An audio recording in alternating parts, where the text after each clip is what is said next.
you, just to let you know, we have a section right here within this blue tape that is for those who have hearing aids or are hard of hearing. Bill can help set you up so that you can better hear the presenter tonight. So feel free, if you're interested in using this hearing loop, to just come over and sit in this section. And you don't need hearing aids. We've got these receivers right here that you can put on. Okay? Yep. It can either work with your hearing aid, or we have a set of headphones to use with the system. Okay, I'm going to turn the workshop over to Bruce, our workshop manager, education chair. Thank you, Dave. Thanks to everybody for coming to the book talk workshop. I'm real excited. Robin Flanagan's here. She's going to be talking about a great book she's written. And I'm going to start things off with a kid's book that I really like. It's The Red Canoe by Ann Gilbert. It's a book that I think it's a kid's picture book, but I think adults will really like it. I know I love it. It's a story of the Red Canoe, and it's told from the canoe's perspective, and the relationship he has with a boy that he shares a lot of adventures with over the years. It'd be a great, besides being a great book for adults, it's a great book for an adult and a kid to read together. And it's also a great book just to have lying around if you got a grandkid coming over or a niece or nephew and you want to get them kind of hooked on paddling. It's a real touching story. It's kind of bittersweet at times. And the artwork is wonderful. And it's a real lovely story. And its title is The Red Canoe. It's by Ann Gilbert. And now I'm going to turn it over to Jill. I believe she's got a bunch of books this year. I really appreciate that, Jill. Thank you. Oh yeah, as you guys all think of books, we're going to be asking you to step up and give a shout out to them. Thanks. I have to admit, I didn't know somebody was going to come with a children's book, because that's my whole collection is children's books. I thought I could appeal to the grandparents that are here, because last year several people asked me later about the book I had shared. But these are the books I'm reading these days, I hate to admit. I couldn't come up with an adult outdoorsy book right now. I'll start with the smallest and youngest. This is a little book, and I like it because of the shapes. It's about the seasons, and on every page it has very simple pictures, but several things to talk about with the seasons. And I have two little grandbabies that right now they love to hear the sounds of the animals, and their moms like to tell them how the world is changing in each of the seasons. And this little book by Angela Arrhenius is about the seasons in the forest. Okay, so it's about the woods. Jill, the name of the book again was? That one is A Forest Seasons. A Forest Seasons. It's plural. It's hard to say it. It's like the seasons in the forest. Okay, a forest, plural, S, seasons. The next one is a really simple book called Thank You Tree. And on each page, it is just saying very simple things about trees that we appreciate. Thank you for the pink flowers. Thank you for the acorns. Just all the gifts that trees bring to us. And these two books are for the smallest of little people, of 1-year-olds, you know. And my daughters read them to younger than that. And it explains the different trees too. I mean, it points them out. It's very simple. This book is, yeah, Thank You Tree, illustrated by Fiona Lee. This is a very clever book. I love things about pollinators. I love to garden, and this book is, it has a special little feature. two little bees move, and they can go about the jobs in the book. And this book does a great job of explaining all the jobs that bees do, that they go from flowers to gather the pollen, and then they do a special dance, and they have a special name for their dance, how they waggle and leave the pollen on the flowers, and then they collect nectar and take it back to the hives. But it's very engaging as you take the bees to do these jobs all along the way in the book.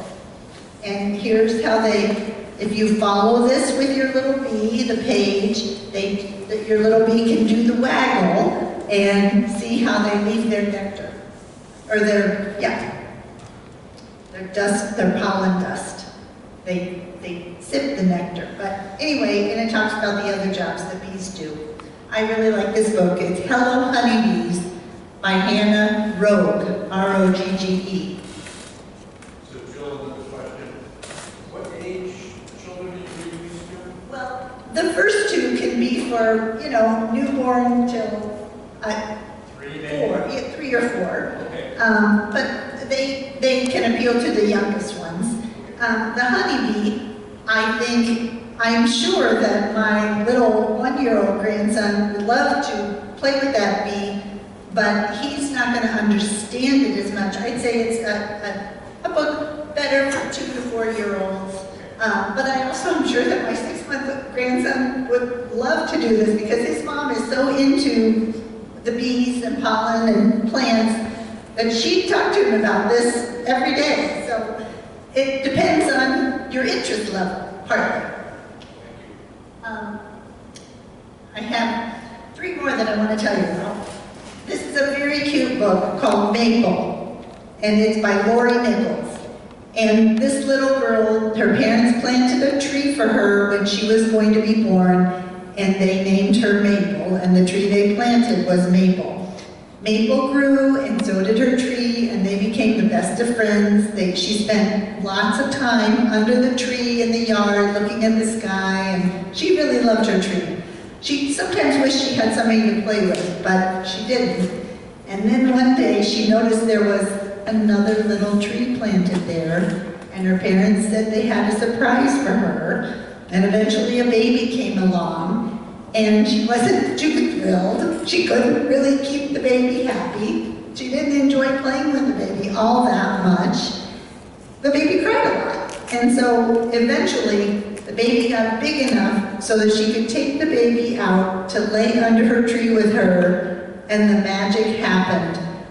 The tree danced for both of them, and there was room for both of them under her tree, and Willow was happy too. And it's just really sweet because of the names of the girls. It's very charming. Okay, the last one that I have in person, and then I have a special story to tell about the other book. This book is called Home, and it has beautiful illustrations. It's also better for about 2 to 4-year-olds.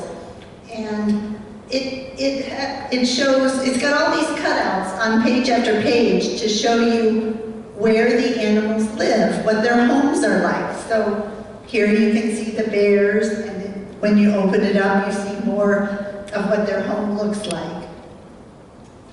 The beavers, I like how it...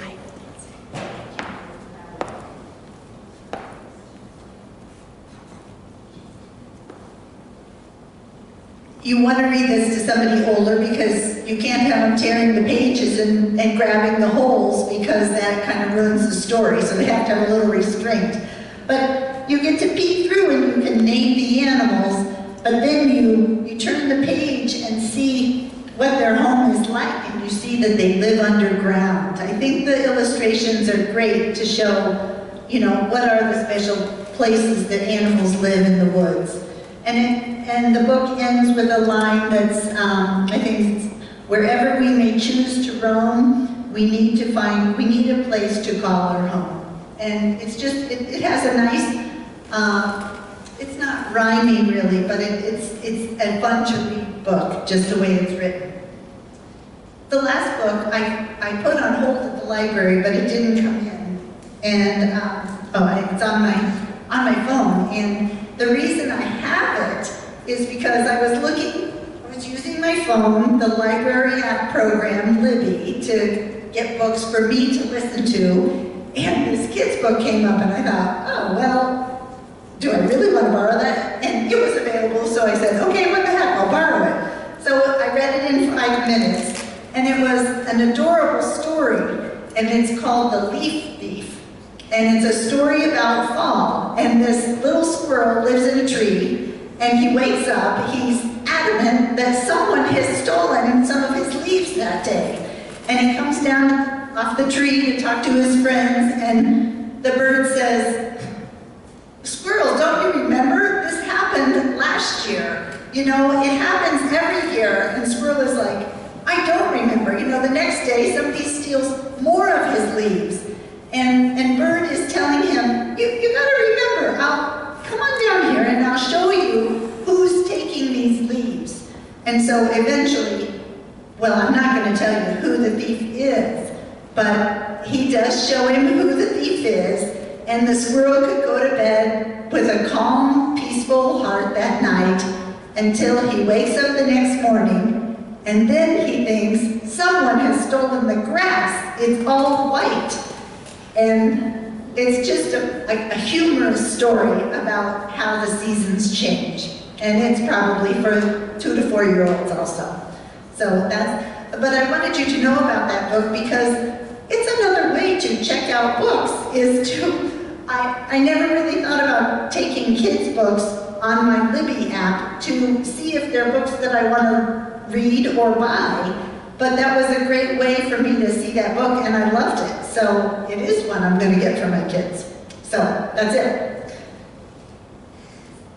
Sorry, I'm all about the kids' books, but that's just where I'm spending my time these days. I will get back to adult books too. So does anybody have any adult books to share or other books to share?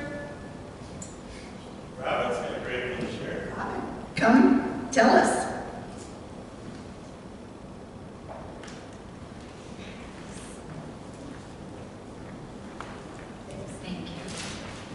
Hi, I'm Robin Flanagan, and this spring I came out with this book, 100 Things to Do in Rochester Before You Die.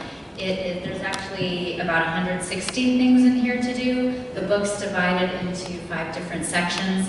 I haven't done a presentation on this in a while. Let's see if I can remember them. Culture and history, shopping and fashion, culture, did I say culture and history? Music and entertainment, sports and recreation.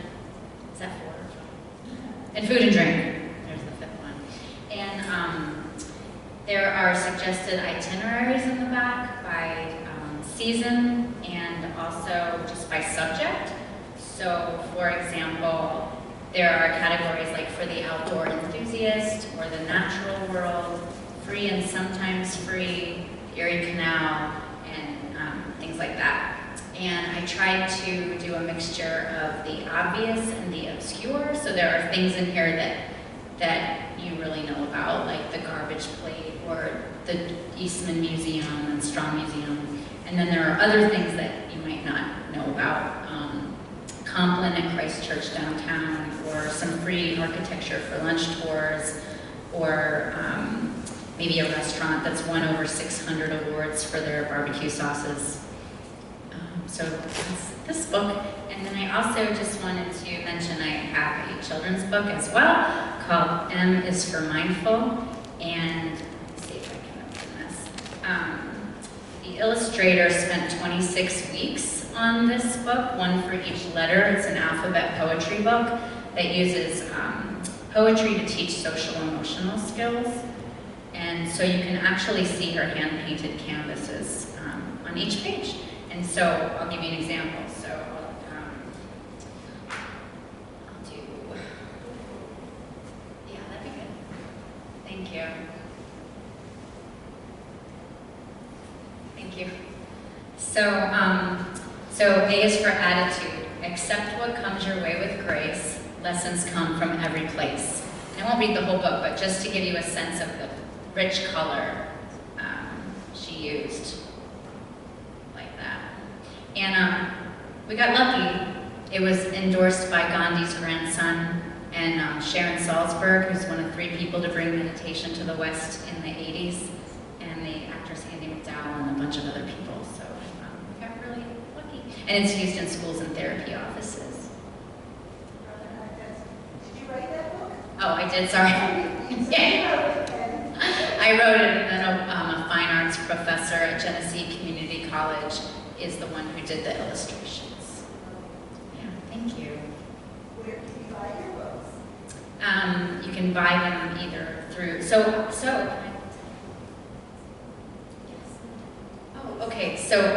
I'm going to be one of 2 featured presenters here next month for the December presentation because I have another book coming out in a few weeks. And I'm going to have both these books for sale there as well as the new book. So a little hint into December would be I have a book called Climbing Out, an Adventure in Rediscovering Life After Loss. And it's about a 2-time cancer survivor who decides to climb Mount Kilimanjaro to cope with the sudden death of her husband. And I climbed with her in 2008, and it's been an on-again, off-again project ever since, and it's finally coming out, so maybe I'll see you in December. That's great, thank you. Oh, sure.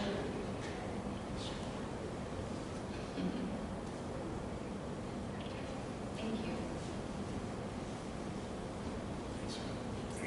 Thank you, Robin. And,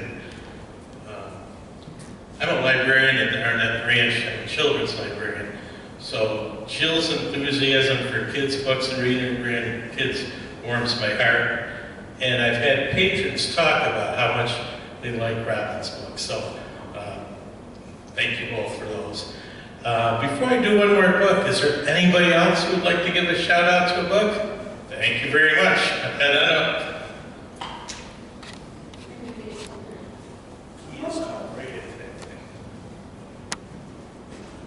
Hi, Jim and Carol, and for those, we don't have a children's book, but how many of us have gone up to the Adirondacks and we plan to ski or snowshoe or hike or climb or paddle, and you wake up and it's a terrible day? What do? We found this little book in Mountaineer in Keene, and it is so much fun. It's the Adirondack 102 Club. And it's all 102 towns and villages in the Adirondack Blue Line. And if you want to learn history, if you want to talk to interesting people, if you just want to, take a little drive to places that you didn't even know existed, this is a great book. And it's sort of like what places like Lake Placid and Saranac Lake and Tupper Lake are doing with climbing. The Saranac 6 and the Lake Placid 9 and the Tupper Triad. Well, they're doing the same thing with all the towns and villages in the Blue Line, within the Blue Line. And we have, there have been many times when we've gone into, the town offices and come out an hour later after having great discussions and learning great history. And you pick up all kinds of stuff, and we've discovered a lot of trails that you just didn't know even existed in some of these small places. So that's one for the rainy day folks, and which there are a few up in the Adirondacks. What was that? So we keep it in the car, and if it's a rainy day, we say, that thing is right in the back. Let's see where we can go next. We've been enthralled with the Underground Railroad. There's a great Underground Railroad museum in Elizabethtown. Wouldn't have known it except for the book and happening into town. Where we got a sign at the gas station, I think. Sign at the gas station. We're not being too exact on this. Yeah. So there you are if you want to have some fun in the Adirondacks on a rainy day. It seems like that book would kind of support people doing the Adirondack Quest, which is a patch that you can earn by going to, other places in the Adirondacks and all the things that are listed in the, hiking sites. Yeah.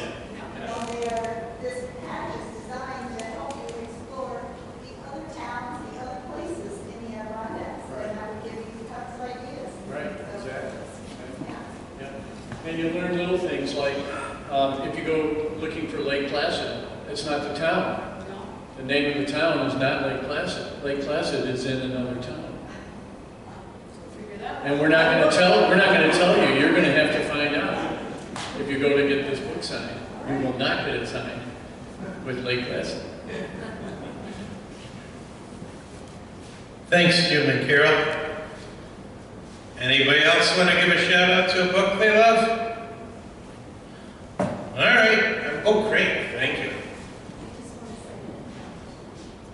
I just want to say that one lucky winner, right before the program tonight, the feature presentation will win Robin's book. So I just want to mention it. So stick around.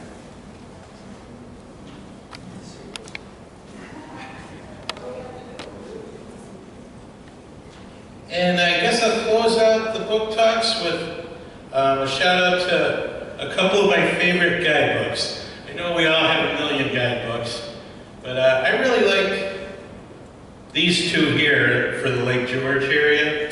There are 25 short hikes and interesting walks in the Lake George area. Kind of burns me up, that's the title, because like when I go up, let's say Hadley Mountain, which is in these, I'm pretty sure that's an epic adventure, requiring undaunted courage, but they call it a short hike. I think they're wrong with that one. But they're really great, and there are some neat hikes like Prospect Mountain, Hadley Mountain, and a lot of smaller ones. So it's a great guidebook if you got a friend who's maybe not into hiking as much as a lot of us are. These are great books to recommend. And they're called 25 Short Hikes and Interesting Walks in the Lake George, New York region. And then another one's called 25 More Short Hikes and Interesting Walks in the same area. So thank you very much for coming to the, oh, Jill's I up. have a question about the library. Bruce, do the Monroe County Libraries offer passes that you can check out to some of the local museums and things like that? Yes, most of the libraries in the county have passes that'll get you into museums and whatnot. Most of them won't get you into the museums for free, but it'll give you a big discount. Like it might be buy one ticket, get one free, that sort of thing. And we also have the Empire Pass, which will get a whole carload of people into any state park for free. How do you get those? You borrow them just like you would a book. You could go to pretty much any library in the county and borrow them just like a book. If it's 4th of July weekend, you're going to want to get a hold of that a few days early. But each library has a lot of those, and they're a great resource. So, well, thank you everybody. Really appreciate you coming to the workshop.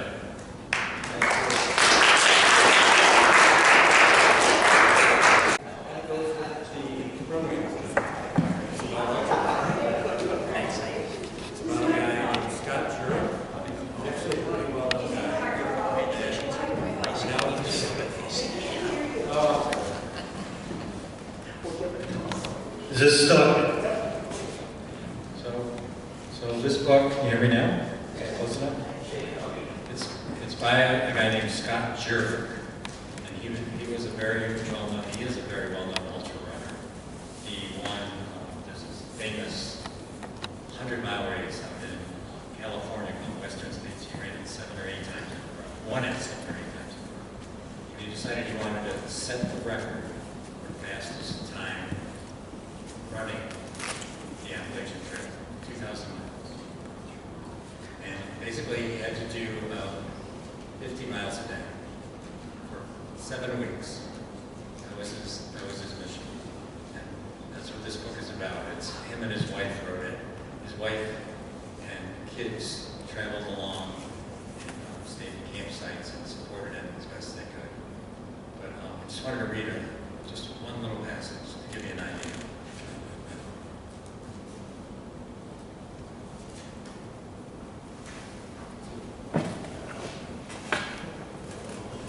Closer? Yeah, that's better.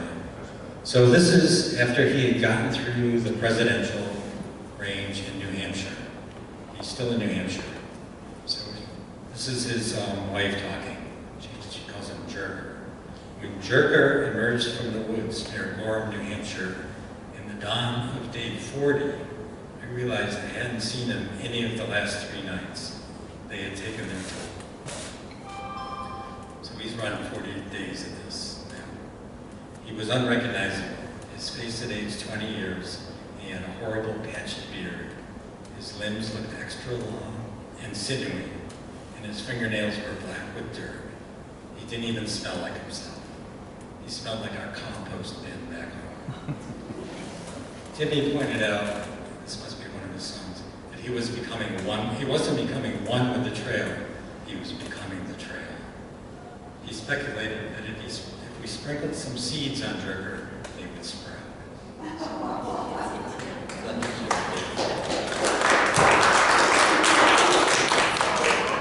It's a good read. It's a very good read. Thanks a lot, Bill. What was the title again? The title is North, which is the direction, finding my way while running the Appalachian Trail.